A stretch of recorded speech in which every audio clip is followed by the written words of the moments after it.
Пустота. Представьте, не просто отсутствие вещей, отсутствие жизни. Воздух замер. Стены голые. Обычное окно. 10-й этаж. Высоко, над городом. Где шум стихает, где царит абсолютная тишина. Именно ее вы и слышите. Каждую пылинку. Собственное дыхание. А потом прислушайтесь. Едва уловимый стук. Тихий, ритмичный. Будто что-то нежное царапает. Или капля воды падает. Но дождя нет. За окном чистое небо. 10-й этаж. Кто может стучать? Ветер? Нет. Он не стучит так. Ни скрип, ни шорох. Это именно стук. Не от улицы, не от ветра. Он будто под кожей. Или в стенах. Или прямо здесь. Рядом. Тихий. Очень тихий. Но от него холодеет внутри. Будто сама тишина начала стучать. Представьте, 10-й этаж, пустота и стук. Он ведь не снаружи, правда? Или все же изнутри? Тишина в пустой квартире, она особенная, не правда ли? Не просто отсутствие звуков, а плотная, давящая, будто сама ткань воздуха стала тяжелее. Вы когда-нибудь ощущали такую? Когда слышишь биение собственного сердца, кровь в висках и что-то еще. Что-то, чего быть не должно. Он стоял посреди гостиной, глядя на город, который расстилался внизу. 10-й этаж. Высоко. Достаточно высоко, чтобы забыть о суете тротуаров, о запахах земли, о шуме жизни. Здесь оставался только ветер. Или так ему казалось. Тук. Едва слышно. Легкий, почти невесомый. Он моргнул. Что это было? Старый дом должно быть. Усадка. Или, может, ветер подхватил что-то и ударил в стекло? Конечно. Логика. Всегда логика. Человек цепляется за нее, как утопающий за соломинку. Он поправил воротник, огляделся. Голые стены, едва заметные следы от когда-то висевших картин. Пустота. И тишина. Снова. Наверное, просто показалось. Нервы. Долгий день. Вы ведь знаете это чувство, верно?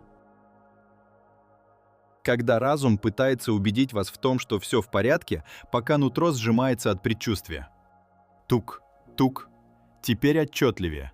И, несомненно, снова. В одном и том же месте. За стеклом. В окне. На 10-м этаже. Он замер. Ветер? Нет, это был не звук порывов, не скрип рамы. Это был стук. Ритмичный, настойчивый. Словно кто-то или что-то пыталось привлечь внимание. Его внимание. Медленно, будто двигаясь сквозь тягучий воздух, он подошел к окну. Шаг за шагом. С каждым шагом тишина становилась громче.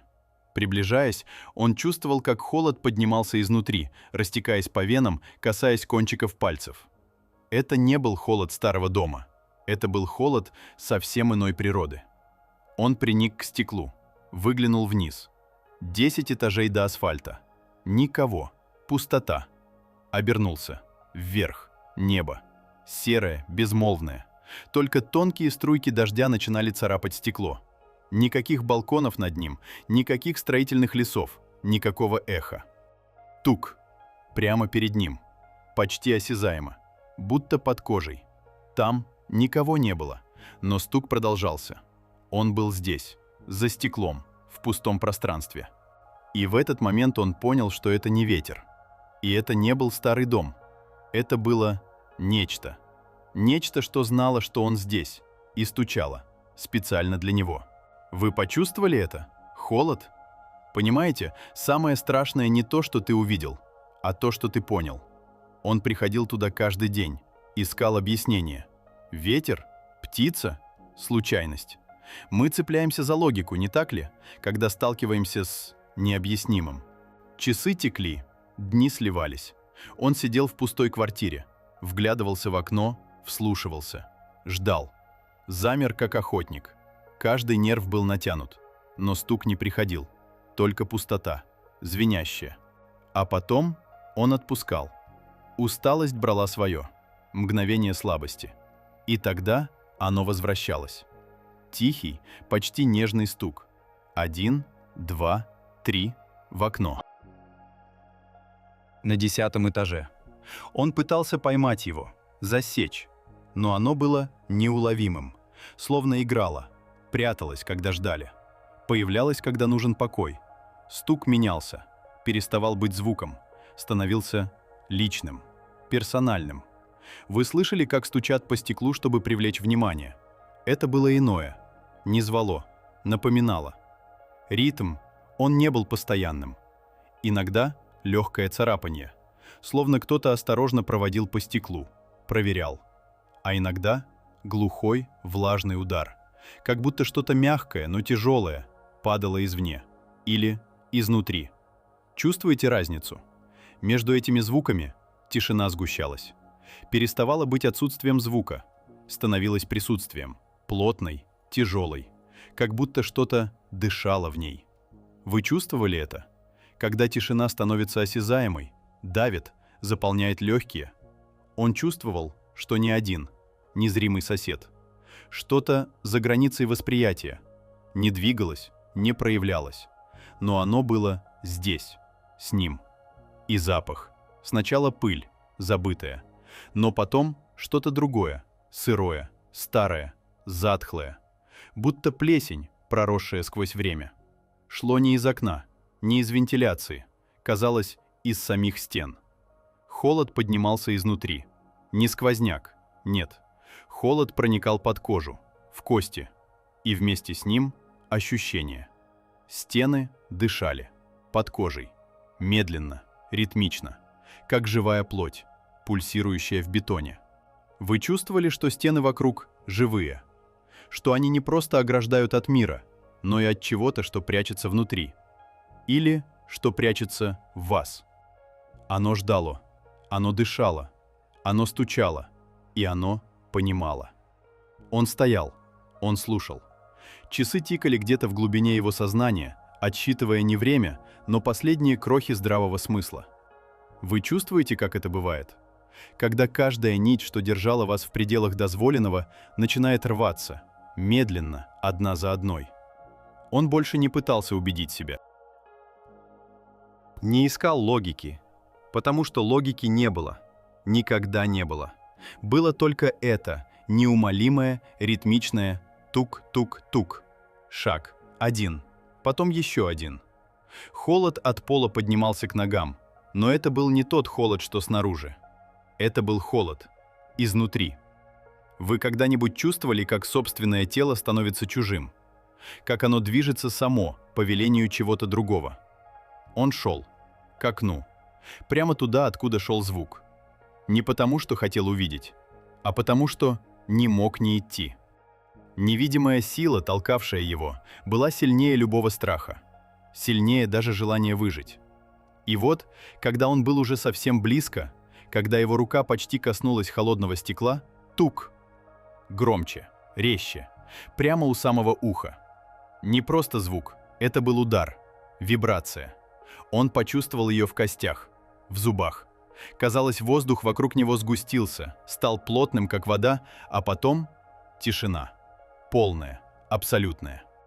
Он прижался лицом к холодному стеклу, выглянул, в пустоту. 10-й этаж, ночь. Город внизу мерцал миллионами огней, далеких и равнодушных. Там ничего не было. Ни ветки, ни птицы, ни человека. Только черная бездна, только бесконечный воздух. И что-то еще. Вы когда-нибудь видели, как тень двигается против света? Не отбрасывает ее, а движется сама, словно живая, вбирая в себя тьму. Вот так. Или это было искажение воздуха? Дрожащая дымка там, где ее быть не могло. Неясный контур. След. Словно что-то, не имеющее формы, на мгновение оставило свой отпечаток на невидимой стене. Тонкий, почти прозрачный, но неоспоримый. Нечто, что не может быть там, но есть. Оно дышало под кожей мира. Его дыхание замерло. Мое же едва слышно. Тихая усмешка, почти вздох. Вы когда-нибудь чувствовали, как реальность трещит по швам прямо перед вами? Как тонкая пленка между «можно» и «нельзя» истончается до предела? Он видел это. Он понял. И теперь это понимание навсегда с ним. Его навсегда изменит. Спите спокойно, если сможете. И вот оно затихло. Внезапно и окончательно. Тишина навалилась. Густая, давящая, тяжелая, как мокрый саван. Он ушел. Оттуда. От того пустого окна. Но оно не ушло из него. Стук остался. Не в стекле. Нет. Он бился под кожей. В каждом ударе сердца. В каждом шорохе ночи. Холод поднимался изнутри. Не от сквозняка.